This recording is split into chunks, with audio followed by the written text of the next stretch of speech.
But if I can connect with you as a human being and you like me, Yeah. or I understand you and there's emotional empathy, we'll get the mechanics done, right? But you need to connect with people. I think that's the overarching lesson that I've learned through all my career. It's just people trying to connect with people.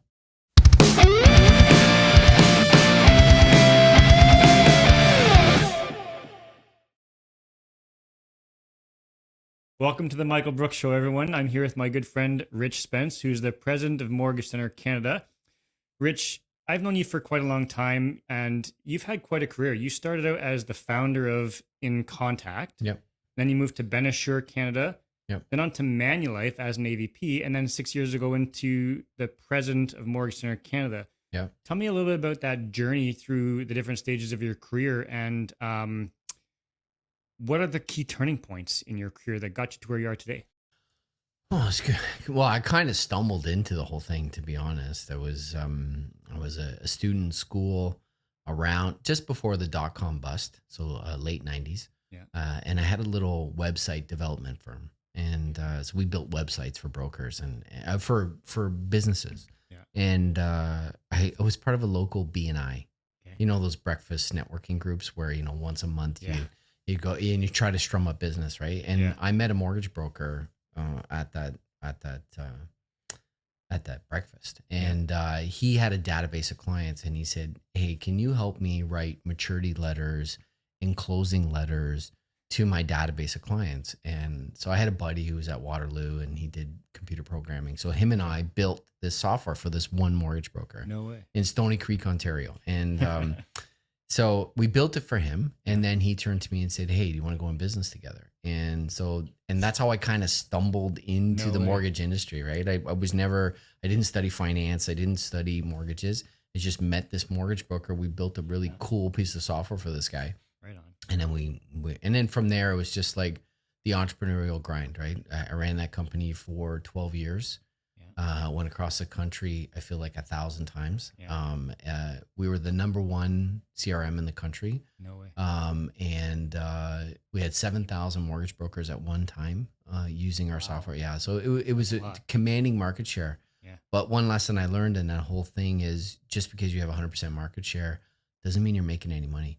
Because a struggling tech company that was number one, we did a lot of things right building a company. We had great customer service, great product, everything, but we were in a market that really didn't make a ton of money, right? So I was exhausted, and we were number one, and it was just like I either needed to reinvent us, which I was too tired to do. So I sold the company, and I sold it to an insurance company, and then learned the insurance game, which was mortgage insurance. Yeah. That company got bought by Manulife, which was a very corporate environment. I love Manulife. I love Manulife, but I'm not a corporate guy, right? Like I grew up entrepreneurially, and that corporate structure around banks was just not me. So when I sold the company, it was I had an earnout, and it was for 5 years. Okay. So 5 year plus a day I left. Yeah. And then I had customers and friends all during my career, and I didn't know there was a management shift happening at Mortgage Center. So the day after I left Manulife, the CEO of Mortgage Center, or the group of companies, said, "Hey, you want to come work with us?" I said, "Sure." Right. So I just kind of it's just been stumbling along the way. Right? That's awesome. That's awesome. So how have those different experiences and all those different types of industries, starting in kind of tech and then moving into like insurance, Manulife, and now into mortgages, how have those different experiences shaped your leadership and business style or strategies? I don't know. The older you get, the more you start to sound like an old wizard, like Yoda. Like it's all about like people. Like what I really learned is through my career is everyone. It's just people trying to, feed their families. It's trying to feel fulfilled in life. It's trying to uh, um, hang out with their spouse. It's trying to pay their mortgage, right? So in business, when you're dealing with somebody, whether you're selling software, insurance, whether you're in a contract negotiation, whether you're in a legal battle, it's just, they're just people on both sides trying to live their life, right? So I've really kind of stripped away, like there's business, but connecting with people is more important than the business knowledge or the how to do this, how to do that. There's always an engineer, there's always a lawyer, there's always someone in finance that knows the mechanics of how to do it. But if I can connect with you as a human being and you like me, Yeah. or I understand you and there's emotional empathy, we'll get the mechanics done, right? But you need to connect with people. I think that's the overarching lesson that I've learned through all my career. It's just people trying to connect with people. Yeah, and I see that in the way you're leading the mortgage center right now. Like I really appreciate that you're a very personable guy, approachable guy, and you lead with that mentality, and it really comes across. So thank you. Thank you. Thank you. Appreciate that. What are some of the biggest challenges you think are facing the mortgage industry as a whole right now, coming into the next, let's say, decade or so? We've gone through a lot of transitions in the last number of years. Yeah, it's the biggest challenge. Like I've always thought, a couple of my mentors, and I've learned this over your greatest strength is your greatest weakness. Your biggest challenge is your biggest opportunity, right? Nice. So from a challenge perspective, I don't when I explain what it is, I don't think it's a challenge where will crush us. It's an actual opportunity, right? Yeah. Mortgages, finance in this world get more complex every single day, right? And that's through regulation, it's through products, it's through just the market in general, right? Yeah, and like consumer demand for faster, more innovative solutions. Yeah, it's complex. It's super, super complex. I mean, you both of us have been in this industry for a long time, right? Yeah. We do this every single day. Yeah. And I'm sure when you're trying to finance your rental properties in your personal home, you still go to somebody and you say, "Hey, man, am I doing okay? Is this right? Am I doing the right thing?" Like you have people you go to, and you play in this space every day. Yeah. The regular consumer, like B20, insured, uninsured, insurable, a MIC versus private versus institutional versus rental property. My kids in school, like the complexity is unbelievable, right? Yeah. So that's a challenge because we need to be able to be experts at it, right? Yeah. But it's also the opportunity because if you learn that, you become the trusted advisor to that person. Yeah. So that I do think technology, again, challenge versus opportunity. Managing the complexity of products and regulation, you have to do it with technology. It's very hard to have it all up here, right? And so you need to leverage technology. If you're not a technology person, you'll have a hard time, right? Yeah. And then there's that big challenge, and I played with it a little bit, and I'm testing it. And is the AI world, right? I haven't really. I mean, I've learned to use it from a tool perspective. And I'm an optimist at heart, right? So it's like, how do we leverage this tool? I don't look at it as like, oh, it's a doomsday for our industry, right? So that one I don't quite know yet. The book's out on that one. Right? Do you think AI is gonna infiltrate the mortgage industry at some point and become a big player? Yeah, but I look at it again. I look at it more of a philosophical level, right? Is like before the shovel was invented, the shovel's a tool. Yeah. Right. People dug holes. Yeah. They did it with their hands, right? Then the tool was invented with the shovel. They're still digging holes. Yeah. They're just using a more efficient way of doing it, right? Exactly. To me, AI is that, right? Yeah. It's a tool to do things that we've done in the past. So how do we leverage that tool, right? Do I look at it as like, what is it? I'm gonna say the movie wrong, Terminator, where the collective comes to take us over. No, I don't see that, right? Yeah. That's awesome. Yeah. Right on. Well, I know we talked about technology in terms of innovation, but as a leader, because you're the president of the company, how do you foster a culture of innovation and growth in the organization? I mean, Morgan Stanley has a lot of employees and a lot of agents and brokers as well. Like, I think I read there's over 300 employees or something. Is that right? Yeah. So DLCG Group, so we're a collection of companies, right? Yeah. So how do you foster innovation? Yeah. In any type of company I've learned is what I've learned is the company goes as fast as the leader. The leader sets the pace, right? So if the leader's cranky, the team's cranky. If the leader strives for innovation, the team strives for innovation. If the leader connects with people, then the team connects with people. The leader has to keep people accountable, but he also has to set the pace, right? So if the leadership team is all about innovation, all about recognizing innovation, all about pushing for that next thing. Yeah. It follows. It's like your kids, right? They learn more by watching you than what you tell them, right? You can tell them 100 times, but you'll notice your kids value what you value because they Yeah. watch you do it over time, right? So Yeah. the leader sets the pace. Nice. Yeah. That's awesome. So, with that in mind, leadership being very important, the leader sets the pace. What advice would you give to aspiring leaders within your organization, brokers or employees that want to make a meaningful impact in their own field? It well, you have to be disciplined. You hold yourself to a candle, to a higher candle, right? So, Mm-hmm. so for example, in our world, our sphere, connection with people is very important, right? Yeah. And one way we do that is we connect with a lot of people during the day, right? And one way of doing that is leveraging social media, Yeah. right? For sure. So when you post about your trip with your son across Yeah. Canada that you just did, right? Yeah. Like I'm watching that, right? Nice. I'm Yeah. liking it. I'm connecting with you. I love watching your story. I make a comment and I connect with you, right? Yeah. I do that with a lot of people, right? And I Nice. connect with them on a daily basis. Yeah. But no matter how many I do, our leader outpaces me by 10 times. Yeah. So he sets the tone, right? So I go on Facebook and everybody's got a comment from our leader already that he's personally connected with, right? That's So awesome. my advice is whatever you want your team to do, you have to be the best at it, right? Nice. And you have to hold yourself to that discipline, right? So for example, for me, I'm very big on presentations, right? Yeah. And if I do a good presentation, I dissect it myself. Like I break it down. I could have done this better. That slide could have been better. I hold myself to a higher candle Yeah. so that everyone underneath me will try to rise to that, right? So Nice. yeah, I just don't give yourself slack, I guess. And whatever your culture is, you have to live it.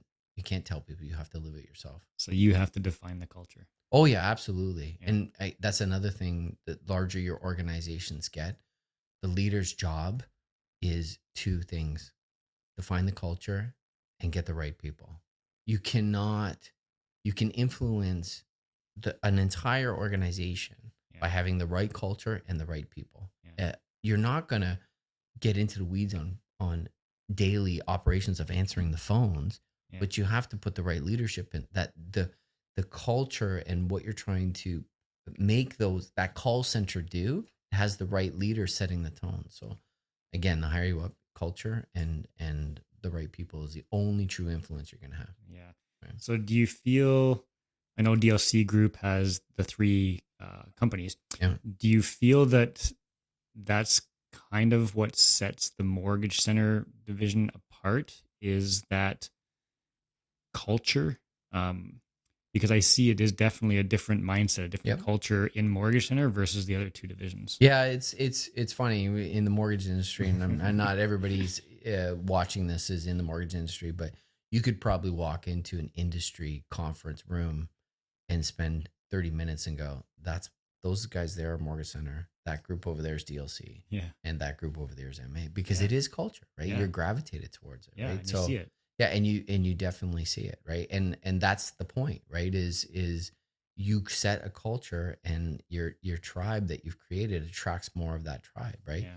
But all cultures are needed, right? Because you Yeah. identify with, a humble, quiet, professional, super knowledgeable, wants to build your own brand, wants to do your own thing, Yeah. wants to run a good business, not to pound my chest. I'm number one. That's not Yeah. that's not who you are. Yeah. And that's kind of the culture at Mortgage Center. But there's other people that want to say, hey, that's my billboard. I'm number one. Look at me. Yeah, you got to use me, right? That's Yeah. a different culture, For right? sure. And that attracts. So there's all these different people. So once you set that culture, Yeah. it'll attract, Yeah. right? So For sure. yeah. That's awesome.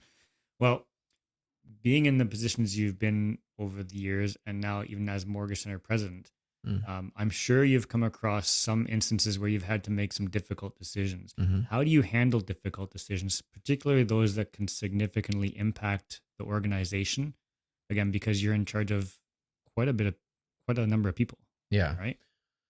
One of my old mentors, he would one of the core values of his companies was do the right thing, and so he challenged everybody that when you're making a decision to do the right thing, the irony of that is that's a relative term, right? Is Yeah. the right thing for you is different than the right thing for me, right? Right. So I've always tried to make that the guiding force, right? Yeah. And it's a Tony Robbins things too. You have your standards and you Yeah. live to your standards, right? So you have to set your standards, and no matter the decision, you fall back on the standards, right? So if a company has a mission, Yeah. it's got its values, it's got its standards. Yeah. That's what drives your decision making, right? Yeah. So, for example, honesty is one of our values. If there's a situation where honesty was not upheld, Right. the values determine the decision, right? So and yeah, they're tough, So it's right? important to set those core Yeah, values, right? absolutely. And they're not just words. Like they really are driving forces. Like the bigger your organizations get, those core values really, and they have to be personal, right? Mhm. Like ours was at one company was do the right thing, have fun. And like who would have fun as a core value, right? Yeah. But to that company, it was important, Yeah. right? So everything they did had to have a fun element, right? Right. So yeah, they are important. They are important. They're not just words, Yeah. right? So you fall back on those core values and ensure that they're being upheld in your decision making process. Yeah, like Morgan Center Canada, we're intolerant of fraud. Sorry, I like you, Michael, but Yeah. if you committed fraud, you'd be gone. You know what I mean, Yes. right? Like, because Yes. that's a core value of ours. Like, Yeah. because there are at Morgan Center, there's 2,900 other agents that leverage that brand, and Yeah. it's important to them. And that brand means honesty, integrity, knowledge. And if there's a core player in there that's not playing with that, Yeah. everybody else hurts, right? So it makes it easy, right? Yeah. Personally, it's not easy, right? Like there are moments, right? You're Yeah. having very hard conversations, Yeah. but you're protecting a brand that so many other people and their families depend on. Right. You live by it, right? Right. Well, that's awesome. Um, Looking back at your career as a learning point, Yeah. what's maybe one mistake that you think you made that actually turned out to be a valuable lesson that you've now used to move forward? Um, uh, Mistake. Very early on, I was when I had my software company. Yeah. Um, there was I did CRM, and like I said, we were number one. We made a lot of. We didn't make a ton of money, right? Yeah. There was this other part of this industry, which part of our CRM had a document management component. Okay. So the ability to scan documents, store it, and safely send it to lenders, Okay. that was built, done, finished in the year 2001. No way. Yeah. So we had that, right? But I was influenced by a company, a very strong leader that said, if you go in that business, we're going to sue you and we're going to do this and we're going to do that. And I was afraid. And I never went down that road of that business.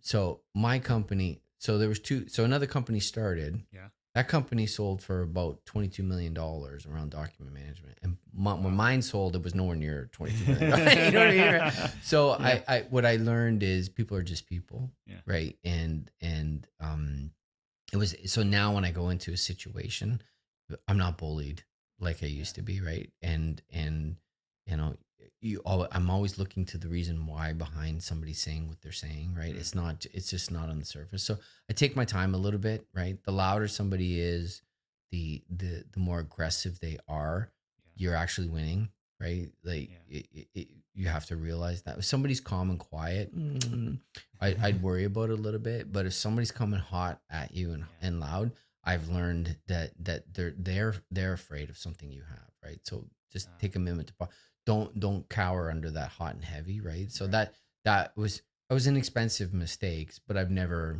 I sit a little more calmer in the pocket now when somebody's yelling at me or there's a lawsuit or something, right? Yeah. Because I know there's something behind that, right? So that was definitely a lesson, right, for me, for sure.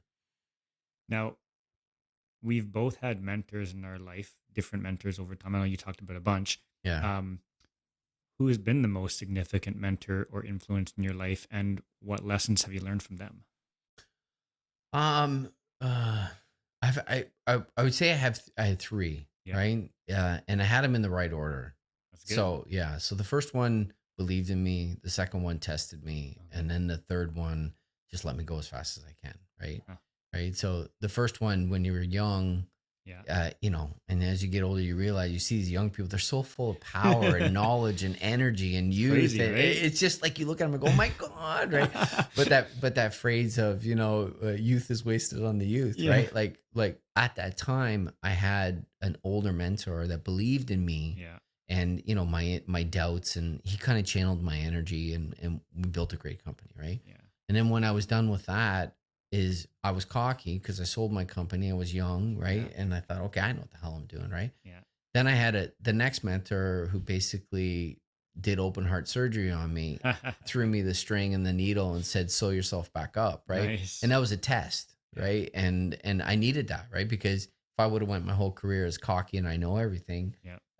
I would not have learned. I would not have grown to what I am today. And then the third one, once I believed in myself, I was strong enough to stitch myself back together. The next one was like, here's the keys to Ferrari. Go as fast as you can. Make us as much money as you can. Do I believe in you? Go, right. So That's awesome. those mentors at the right time, right? But yeah, that it definitely, there was the three of them that did And that. for people starting out, I know you and I have had experience with mentors like you just talked about. So we've experienced this. But for new people starting out, how important is it to your journey to have the right mentors? Hands down, absolutely, it is so important, right? I always, I, even to this day, when I bring on a brokerage or a team, right, or a way of looking at a mentor is, if you're in a battlefield, okay, and you're at one side and the other side's the goal you want to get to, I know where every minefield is on that ground. Hmm. You can go out and like a bat out of hell and go as fast as you want to go, and you think you got it. Yeah. Well, why don't you just like listen to me for a little bit, and I'll tell you, okay, 20 yards in on your right hand side, stay away from it, Yeah. right? And the mentor will help you on the mistakes they did, the way they blew up, what happened to them, right?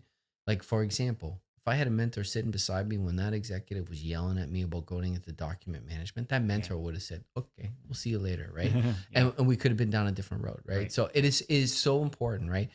The mentors are not there, and I wrongfully thought this when I was younger, to slow you down or to Yeah. control you, or not. They're really trying to help you navigate areas that they know about, Right. right? And anyone who's truly made it in life, they want to help, Yeah. right? Like they really do. Like there is no competition, there is no jealousy. They want to help you. Yeah. Very self-made individuals that are billionaires, if you ask them for their help, you better do what they tell you to do, or you're going to waste their time, right? Right. But Right. but yeah, it's absolutely, it's uber important. The phrase I would say is, if you want to go faster, you got to slow down, right?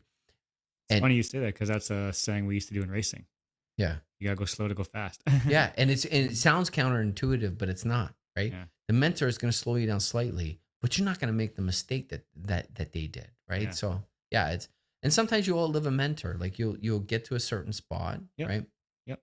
And I'm anticipating your next question, but if you need a mentor, is go find the best in Yeah. your market, go up to them and work for them for free. Yeah. I've told my kids this, like they're both, my son's studying engineering and my daughter's studying fashion. I said, your fifth year Yeah.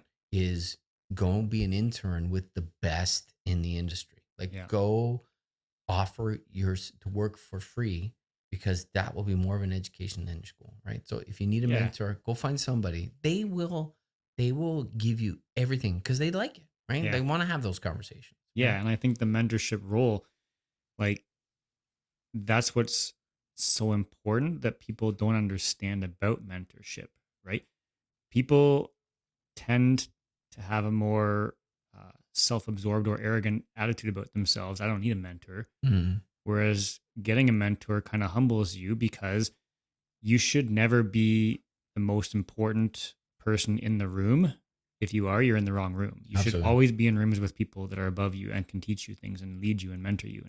Yep. So that's something that's really important. Yeah, and mentors love it. Like, I don't know, do you ever coach your Yep. kids' sports? Yep. Right. I coach my son's hockey. Yep. It's got to be one of the most fulfilling things I've ever did in my life, Yeah. I right? coached Liam from when he was little all the way Yeah. up. Yeah. And you're not getting paid to do it. right? Yeah. But the fulfillment that you get from doing that, Yeah. that it's worth gazillions of dollars, right? Yeah. And that's what mentors feel, right? Like you Yeah. have a billionaire that's got billions of money on it, and he gets more fulfillment by Yeah. bringing on somebody Yeah. young and teaching them how to get there, Yeah. right? So they Yeah. will give, right? They Nice. will give. That's awesome. Um, what do you see as the future of Mortgage Center Canada, and what are your goals for the organization over the next 5-10 years?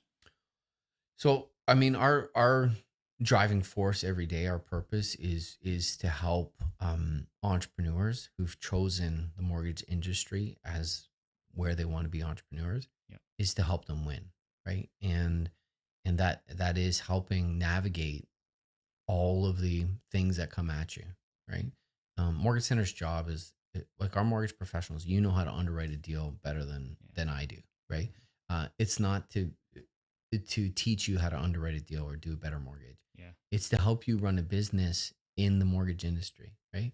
And we're continually focused on regulation, technology, profitability, mentorship, creating sustainable exits for business.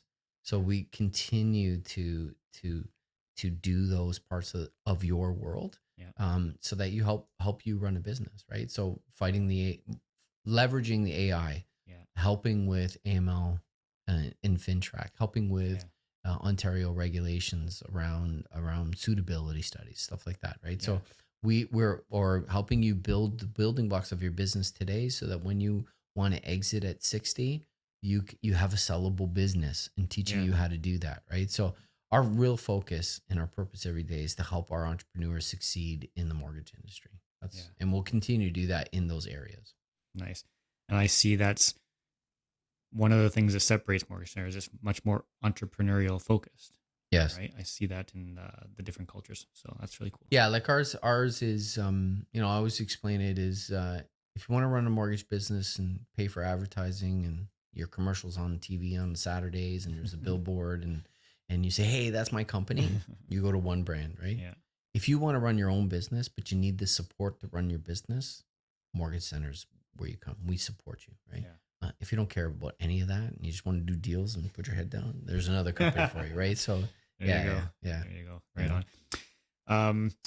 What's one book or resource that you would recommend to anyone looking to succeed in just business or finance in general? That's really helped you. Wow. Just one? That's tough. Your favorite book. I'm a reader. Or So books. I know I'm a reader too. I have lots of Yeah. favorite books. So a person who, like, in finance in life, Okay. to succeed in master finances, I would say The Richest Man in Babylon would Yeah. be. It's very simple. I know it's a small little book, but it's very powerful. Yeah, right? very, very extremely powerful book. Yeah. And it's very simple principles on mastering finances, Yeah. right? And it does it through a story too, so it's not like Yeah. charts and graphs and stuff like that. That Yeah. definitely, that would be one of my favorite books for finances. Mastering one thing I say with my kids too is mastering your own emotions is challenging sometimes. Yeah. As a man thinketh, or as a woman thinketh. I don't know if you've ever read that book, but Yeah. just to master your own thoughts, it's a great little book. Right. Nice. So if I were like the self-help type books, those would be the two that I would say the most. Very cool. Right? Very cool. Fun little question here for you. Okay. If you weren't in the mortgage industry, what other career would you be in and why? I hobby in real estate investing. So I remember that. Yeah. So we went to that conference together, right? Yes, The right, multifamily conference. So I probably more in that. I really enjoy. I really enjoy the real estate investing. Yeah, I really get a kick out of housing and that, running that type of stuff. Yeah. Yeah, I would do it. If I really retired and didn't do anything, I'd buy a pontoon boat and just do day fishing trips with people. Right? There you go. That sounds awesome. That's fun. Right on. Yeah. We'll just end with this last question here. Okay. What does success mean to you? I heard that there's an interview It's kind of like that. What the guy who sold Kinkos, Okay. and he said success is when your adult children want to come home and hang out with you. Oh, So that's good. if you do that, you've won, right? Like for people that have kids, right? Right. Like your kids wanting to hang out with you is definitely for me a measurement of success. From a business perspective, it's to me it's just constant growth. I'm just one of those guys that always wants to grow, right? Always wants to try to do the next thing. We've done this and move on, right? So success is just being in the game, right? Like continually growing, like not Yeah. taking the shots and keeping going, right? Yeah. That would be business success, but overall life success. If your kids want to hang out with you, you've won.